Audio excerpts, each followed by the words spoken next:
ये इनकी फिरका परस्ती है, ये इनकी छोटी सोच है, ये इनकी नफरत है कि हम अपने बच्चों को स्कूल में ना पढ़ाएं। देश के हालात क्या हैं? देश के हालात में जहर घोल दिया गया है, नफरत पैदा कर दी गई है अल्पसंख्यक समाज के ताल्लुक से कि जो दाढ़ी वाला और बुर्का पहनने वाली दिखती है, बोलते देखो ये जा रहा है, आतंकवादी जा रहा है, फुला जा रहा है। देखो आप किस तरीके से स्कूल से, प्राइमरी स्कूल के बच्चों को स्कूल की तालीम से महरूम कर रही है भाजपा। और देश के प्रधानमंत्री आकर लंबा लंबा छोड़ते हैं सबका साथ, सबका विकास, सबका विश्वास। देश के प्रधानमंत्री को हम बताना चाह रहे हैं कि आपकी सरकार ने सिर्फ अपना विकास किया, जो हिंदुत्व की आइडियोलॉजी को मानता उसी में आपका विश्वास है। आपने सबका विनाश किया और अपना विकास कर दिया देश के प्रधानमंत्री। यह खामोश मिजाजी तुम्हें जीने नहीं देगी, यह खामोश मिजाजी तुम्हें जीने नहीं देगी। इस दौर में जीना है तो कोहराम मचा दो, अगर इस दौर में जीना है तो कोहराम मचा दो। ये खामोश मिजाजी तुम्हें जीने नहीं देगी। इस दौर में जीना है, इस मोदी के दौर में जीना है, इस आरएसएस के दौर में जीना है तो कोहराम मचा दो। तुमको आंख में आंख डालकर जो तुम्हारा हक छीन रहा है उससे सवाल करना पड़ेगा। पत्थर मारने से, तशद्दुद करने से तुमको हक नहीं मिलेगा। आंख में आंख डालकर अपने हक का मुतालिबा करना। जो गलत कर रहा है उससे कहो तुम गलत कर रहे हो, जो नाइंसाफी कर रहा है उससे कहो कि तुम नाइंसाफी कर रहे हो, और वोट डालो, नेता बनो, सियासी ताकत हासिल करो। तुम अपने मुकद्दर के फैसले जब करना शुरू करोगे तो दुनिया तुमसे इज्जत करना शुरू करेगी। जो आज तुमको आतंकवादी कह रहे हैं, कल तुम्हारे सामने सर झुकाकर खड़े होंगे और बोलेंगे बॉस बोलो क्या ऑर्डर है आपका। यह मिजाज आपको पैदा करना पड़ेगा नौजवानों। बीजेपी ने और खास तौर से नरेंद्र मोदी की सरकार ने क्या किया? नरेंद्र मोदी की सरकार वहां पर दिल्ली में मिनिस्ट्री ऑफ माइनॉरिटी अफेयर्स है, यानी विजारती अक़लियती बहबूद, उसमें एक स्कीम है जिसमें प्री मैट्रिक स्कॉलरशिप उसका नाम है। और प्री मैट्रिक स्कॉलरशिप माने 10th क्लास से पहले बच्चों को स्कॉलरशिप दी जाती थी बरसों से। बल्कि मैं जब 2004 में पहली मर्तबा एमपी बना तो मैं उस वक्त मनमोहन सिंह साहब वजीर आजम थे, तो मैं पार्लियामेंट में कई मर्तबा खड़े होकर इस बात का मुतालिबा किया करता था कि एक मिनिस्ट्री ऑफ माइनॉरिटी अफेयर्स बनाई जाए और अल्पसंख्यक समाज को, उनके बच्चे और बच्चियों की तालीम के लिए स्कॉलरशिप स्कीम शुरू की जाए। आपको जानकर तकलीफ होगी कि इस साल देश के प्रधानमंत्री नरेंद्र मोदी ने प्री मैट्रिक स्कॉलरशिप जो बच्चों को क्लास 1 से 8 तक मिलती थी, गरीब बच्चों को, नरेंद्र मोदी ने कह दिया कि स्कॉलरशिप नहीं मिलेगी, इसलिए कि राइट टू एजुकेशन में सबको फ्री में स्कूल में पढ़ने का इख्तियार है। आप बताइए कि मैं जिन इलाकों में फिरा हूं पूरे गुजरात में, खास तौर से अल्पसंख्यक समाज मुसलमानों के इलाकों से, वहां पर कोई गवर्नमेंट का स्कूल नहीं है। प्राइवेट स्कूल में हमको अपने बच्चे और बच्चों को भी जाना पड़ता है। तो भारत के प्रधानमंत्री को यह बात पसंद नहीं आई कि अल्पसंख्यक समाज के मुसलमान गरीबों के बच्चे प्राइवेट स्कूल में जाकर पढ़ रहे हैं।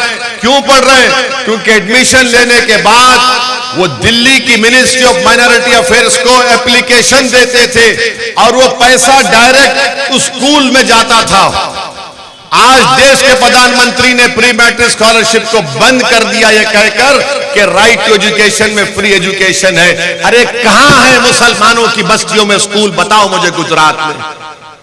देखो आप किस तरीके से स्कूल से, प्राइमरी स्कूल के बच्चों को स्कूल की तालीम से महरूम कर रही है भाजपा। और देश के प्रधानमंत्री आकर लंबा लंबा छोड़ते हैं सबका साथ, सबका विकास, सबका विश्वास।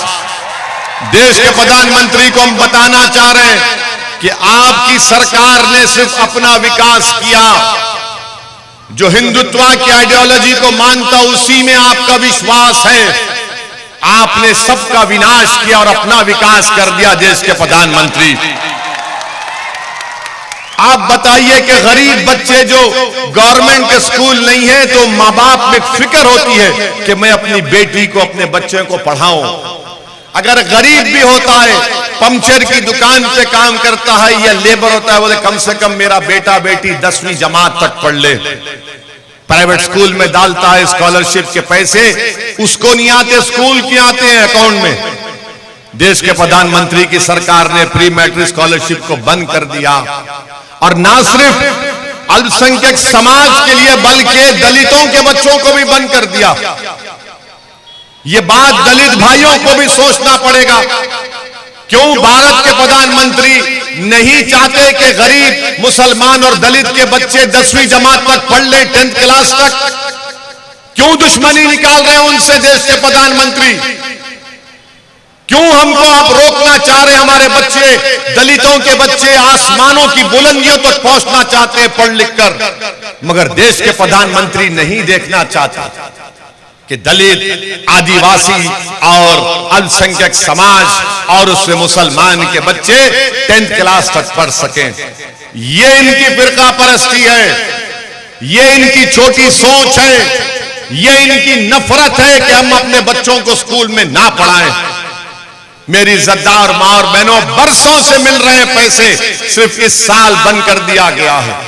आप जाकर पूछिए, उन स्कूलों में पूछिए जो बच्चों ने अप्लाई किए थे, रो रहे मां बाप फोन करके मुझसे बात करके, बोल रहे हैं कि कैसे हम अपने बच्चों को पढ़ाएंगे। ओवैसी साहब ऑटो ड्राइवर है, कह रहा है कि मैं कैसे पढ़ाऊंगा अपनी बेटी को, मैं ऑटो की कमाई से अपनी बच्ची को प्राइवेट स्कूल में तो नहीं पढ़ा सकता। उस स्कॉलरशिप के थोड़े पैसे आते थे, मेरी बच्ची के कपड़े बनते थे, हम खाना खिलाते थे, उसके किताबें खरीदते थे उससे।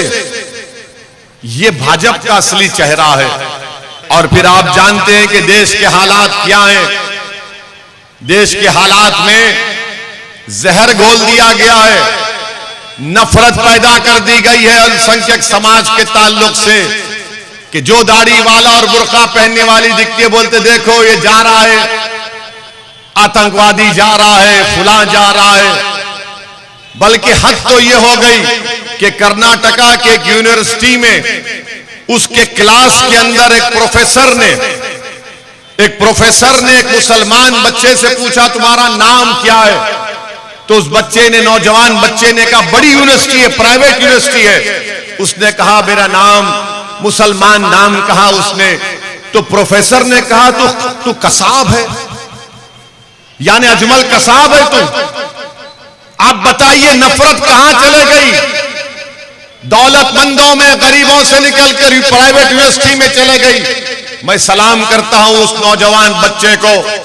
उसने पूरे इत्मीनान और एतमाद के साथ बैठकर अपने प्रोफेसर से कहा कि खबरदार, तुमने मुझे वो नाम कैसे पुकारा, तुमने कैसे पुकारा मुझे नाम को? तो उस प्रोफेसर बोला नहीं नहीं, तुम मेरे बेटे की तरह हो। तो उस बच्चे को सलाम, उसने कहा कि क्या तुम अपने बेटे को टेररिस्ट, आतंकवादी कहते हो? उस बच्चे ने प्रोफेसर की आंख में आंख डालकर जवाब दिया और कहा कि नहीं चलेगा, तुम इस तरह मुझसे बात नहीं कर सकते, मेरी बेइज्जती नहीं कर सकते। नौजवानों, यही मिजाज तुमको पैदा करना पड़ेगा। तुमको आंख में आंख डालकर जो तुम्हारा हक छीन रहा है उससे सवाल करना पड़ेगा। पत्थर मारने से, तशद्दुद करने से तुमको हक नहीं मिलेगा। आंख में आंख डालकर अपने हक का मुतालिबा करना। जो गलत कर रहा है उससे कहो तुम गलत कर रहे हो, जो नाइंसाफी कर रहा है उससे कहो कि तुम नाइंसाफी कर रहे हो, और वोट डालो, नेता बनो, सियासी ताकत हासिल करो। तुम अपने मुकद्दर के फैसले जब करना शुरू करोगे तो दुनिया तुमसे इज्जत करना शुरू करेगी।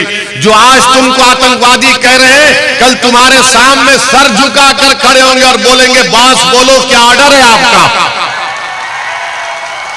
यह मिजाज आपको पैदा करना पड़ेगा नौजवानों।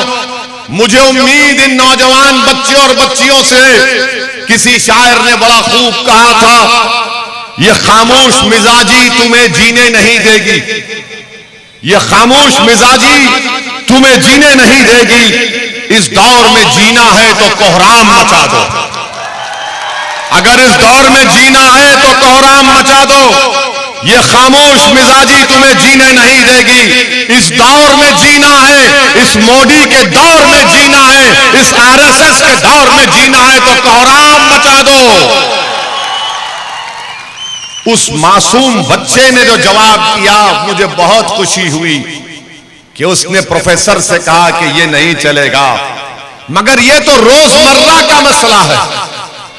हमारी बहन जाती है, ए जारी देखो, कोई दाढ़ी वाला जरा देखो वो जा रहा है। बोलने वालों तुम कितना बोलोगे, मगर क्या तुम ये नहीं देख रहे कि पेट्रोल और डीजल कितना कीमती हो गया?